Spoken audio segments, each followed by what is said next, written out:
안녕하세요, 여러분. 종교를 버리고 예수를 붙잡자. 계속 합시다. 예수를 붙잡자. 거기로 넘어가서 지난번에는 예수께서 내가 진리요, I am the truth.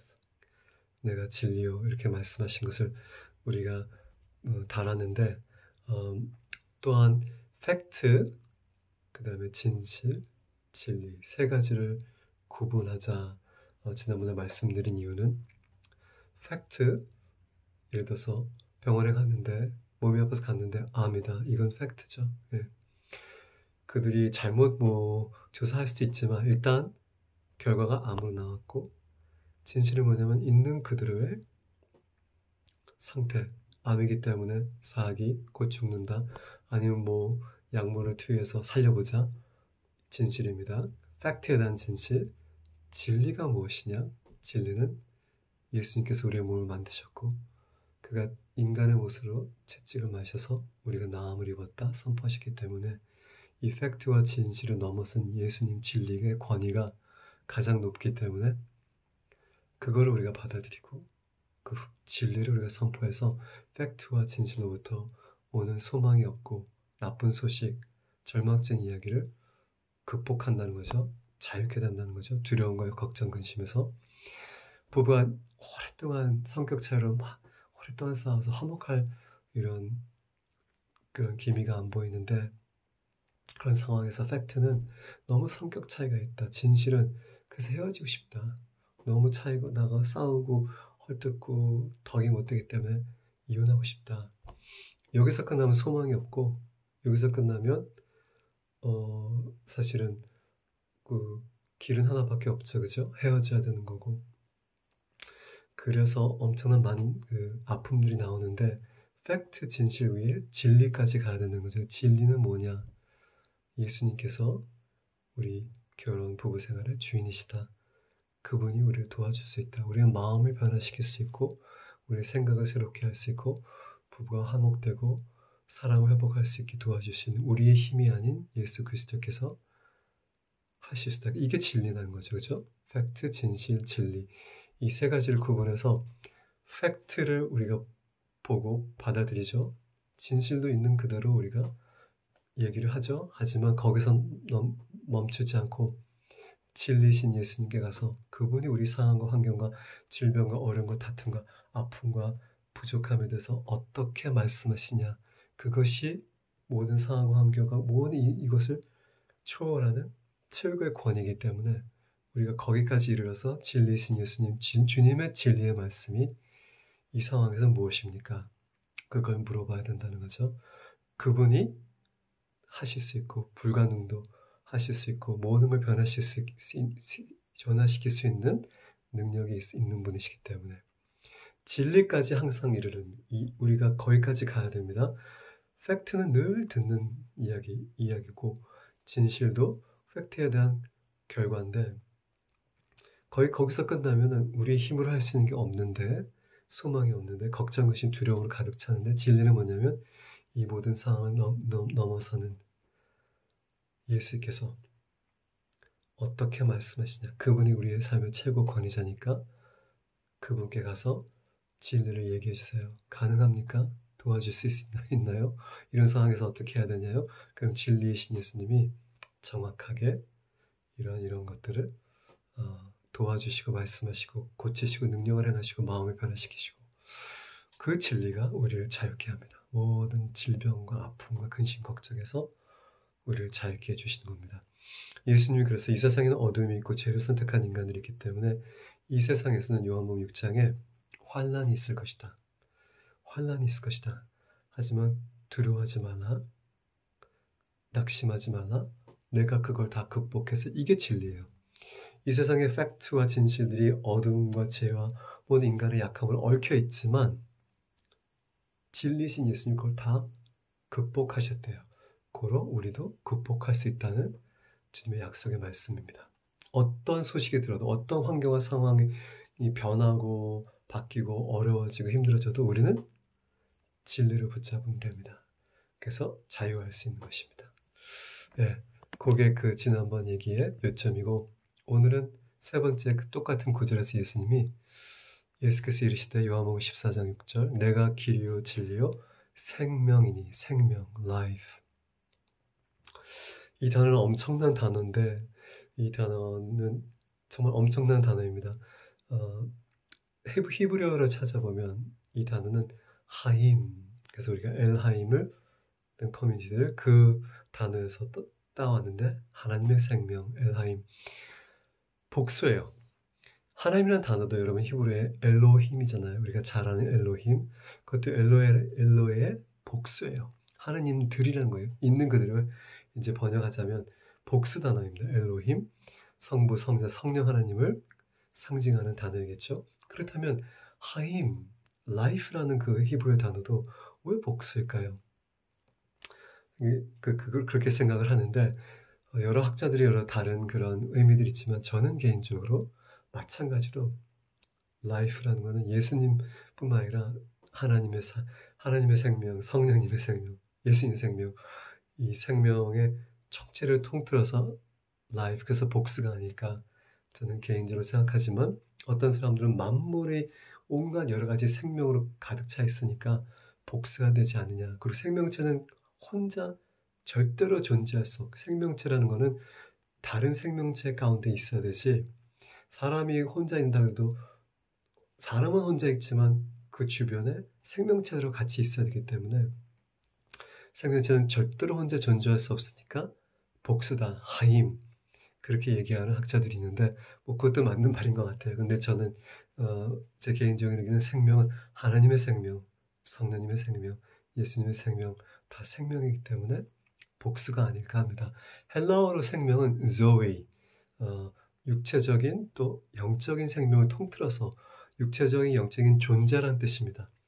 육체적인 존재와 숨쉬고 가슴이 뛰는 존재 그리고 창조물들 그것과 영적인 존재 그건 천사 사단을 포함해서 영적인 우리가 영원히 사는 그런 존재 영적인 존재도 포함해서 통틀어서 zoe라는 단어를 쓰는데 참 이쁜 말인 것 같아요. zoe라는 이름도 많이 있잖아요. 영어로는. 근데 저는 이 생명 예수님이 본인 자신을 생명이라고 얘기했기 때문에 그 단어를 페이퍼 트레일을 따라가서 성경에 진짜 엄청 많은 그런 표현들이 있는데 요약해서 예수님이 왜 자기 자신을 생명이라고 얘기했는지 한번 봅시다. 골로새서 1장 바울이 이걸 썼을 때 예수님을 표현했을 때 이렇게 얘기했어요.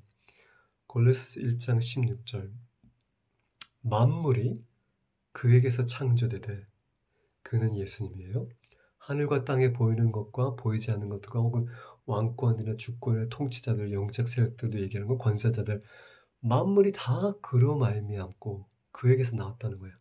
모든 생명체가 창조물이 그에게서 나왔다. 태초에 하나님께서 그분이 말씀으로 예수 그리스도를 창조했던 한 것이 만물이 그에게서 나왔대요. 만물의 생명, life가 살아있는 것들이 그에게서 나왔고 17절, 1절 골로새서 1장 또한 그가 만물보다 먼저 계시고 그 선지를 창조하신 분이 생명이신 분이 그 전에도 만물 전에도 계셨고 만물이 그 안에 함께 섰느니라. 만물이 그 안에 있대요. 예수님 안에. 온 창조물들이 그 안에 있다. 즉 예수님이 생명의 근원이라고 얘기하는 그런 그 구절인데 우리가 눈으로 보이는 산과 들과 꽃과 동물과 모든 바다와 모든 것들이 말씀인 예수님에게서 나왔다는 거죠. 즉 생명의 근원이라는 표현을 쓰려고 했던 것 같습니다. 또 그 생명을 지금 붙잡고 계시고 왜냐하면 예수님 없이는 아무것도 살 수가 없다는 뜻이죠. 예수님 없이는 생명의 근원이 또한 그걸 둘러싸고 있다. 만물이 예수님 안에 있대요. 참 신비로운 얘기죠. 즉 태양이 돌아가기 때문에 지구가 돌아가고 뭐 이것이 태양, 지구,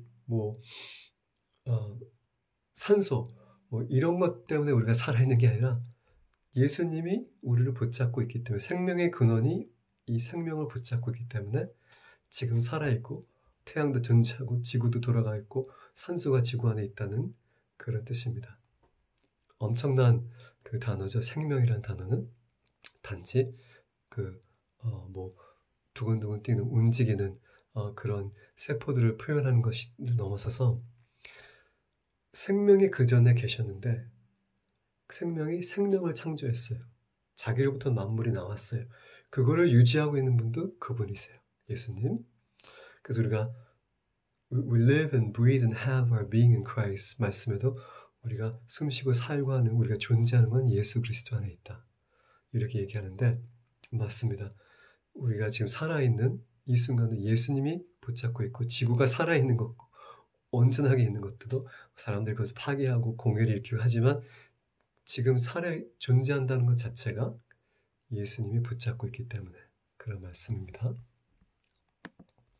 요한복음 1장에 태초에 말씀이 계셨는데 말씀이 하나님 계시고 그분이 하나님이시다. 태초에 말씀이 하나님과 함께 계셨고 만물이 그로 말미암아 지음받았다. 다시 나오죠. 생명체가 모든 생물이 인간을 포함해서 빛, 달, 태양 다 포함해서 그분이 지으셨다는 겁니다. 생명의 근원이 그분이고 지은 것이 하나도 그가 없이는 된 것이 없다. 다 예수님이 만드셨대요. 말씀으로. 그 안에 생명이 있었으니 예수님 안에 생명이 있었으니 이 생명은 사람들의 빛이라. 이젠 영적인 얘기를 하는 거죠. 영의 빛, 사람들의 빛이라. 빛이 어둠의 빛이 돼 어둠이 깨닫지 못하다. 죽어있던 영이 살아있는 생명의 영에 그 빛이 영적인 것이 비쳤을 때 영적인 빛, 예수님의 영광이 비쳤을 때 어둠에 있었던 것이 깨닫지 못했대요. 이 죽음이라는 것이 아담을 통해서 나온 건데 아담이 이제 선악과를 따먹고 나서 하나님과 이제 멀어지게 되고 쫓겨나게 되고 결국 육체적으로도 죽지만 육체로 죽은 게 아니라 하나님과 관계도 죽어가고 죽었잖아요. 그죠? 영이 왜냐하면 생명이 이제 사람 물질적인 육체적인 것도 있지만 영적인 것도 있는데 육체적인 것도 사람이 죽었어야 됐고 영적인 것도 주님과의 관계에 있어도 예수님이 우리 사람의 빛인데 하나님과 멀어졌기 때문에 영적인 죽음도 같이 당한 건데 그래서 예수님이 생명이신 그분이 죽음을 경험했어야 됐어요. 기가 막힌 일이죠.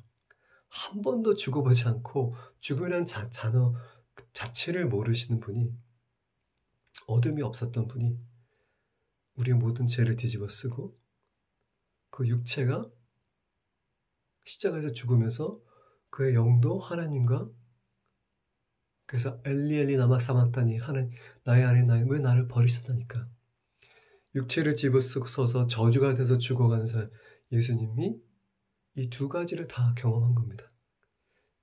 한 번도 경험하지 않았던 생명인 분이 죽음을 우리를 위해서 경험하신 겁니다. 아버지와 멀어지는 영적인 죽음 육체가 죽는 인간의 육체가 죽는 인간의 몸으로 왔기 때문에 그 다음에 3일 만에 다시 부활을 하시잖아요. 그죠?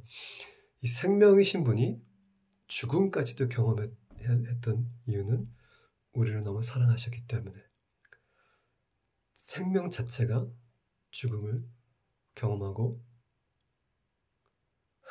아버지와 한 번도 멀어지지 않았던 그 순간을 영적인 분리를 경험을 했던 이유는 우리에게 영원한 생명을 주시기 위해서 하신 것입니다. 엄청난 사건이죠. 그죠? 생명 자체가 죽음을 경험했다는 것. 우리는 죽음을 당연시 여기죠. 왜냐하면 지금의 우리가 사는 세상에서 모든 게 죽었다가 다시 태어나고 그 이제 창조물들 보면은 그리고 우리도 다시 죽는데 죽음은 우리에게 익숙하지만 예수님에게 죽음은 익숙한 것이 아니었습니다. 원래 창조물을 창조했을 때 죽기 위해서 창조하지 않았고 아담이 죽기 위해서 창조하지 모든 생명이 죽는 것을 경험하기 위해서 만물을 창조하지 않았는데 죄로 말미암아 이게 다 죽어가기 때문에 그분 자체도 우리를 위해서 죽음을 경험을 한 것입니다. 그래야지만 영원히 죽지 않은 생명을 우리에게 주실 수 있으니까. 참 놀랍죠? 생명이신 그분이 사랑 때문에 죽음을 선택하신 것입니다. 다음 동영상으로 넘어가자고요.